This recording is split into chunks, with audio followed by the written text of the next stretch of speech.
Hi friends, Greens real estate and கன்ஸ்ட்ரக்ஷனோட direct ஃபிளால் ஸ்டேட்டுங்க. நம்ம பார்த்துட்டு இருக்க ப்ராப்பர்ட்டி பார்த்தீங்க அப்படின்னா வலைங்கமான் கடத்தருல இருந்து 1 கிலோமீட்டருங்க. வலைங்கமான் கடத்தரு டு பாபநாசம் மெயின் ரோடுங்க. இது பார்த்தீங்க அப்படின்னா தாராசுரம் பட்டீஸ்வரத்துக்கு இதுதான் மெயின் ரோடு. 2-வே பஸ், 2 பக்கமும் பஸ் போகக்கூடிய main road ப்ராப்பர்ட்டிங்க.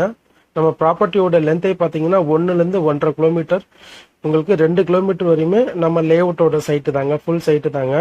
24 hours bus facility உண்டு. லேஅவுட்டை சுற்றி பார்த்தீங்க அப்படின்னா சுற்றி commercial shop site, shopping complex, உங்களுக்கு காம்ப்ளெக்ஸ் பார்த்தீங்கன்னா நிறையா கட்டியிருக்காங்க. லேஅவுட்டை சுற்றி பார்த்தீங்கன்னா ஒரு 5000 வீடு வந்து இந்த வீட்டை சுற்றி இருக்குது. லேஅவுட் ஆப்போசிட் பார்த்தீங்கன்னா பஸ் ஸ்டாப், இதுதான் அங்கே பஸ் ஸ்டாப்பு. நம்ம நேரடியாக வந்து நம்ம லேஅவுட்டுக்கு பஸ் ஸ்டாப்பில் இறங்கிக்கலாம். நம்ம லேஅவுட்டை சுற்றி பார்த்தீங்க அப்படின்னா சுற்றி உங்களுக்கு ஃபென்சிங், ரெடிமேட் காம்பவுண்ட் வால் வந்து ஃபுல்லாகவே ப்ரொவைட் பண்ணியிருக்கோம். ரோடு எல்லாமே பார்த்தீங்க அப்படின்னா 60 அடி ரோடு.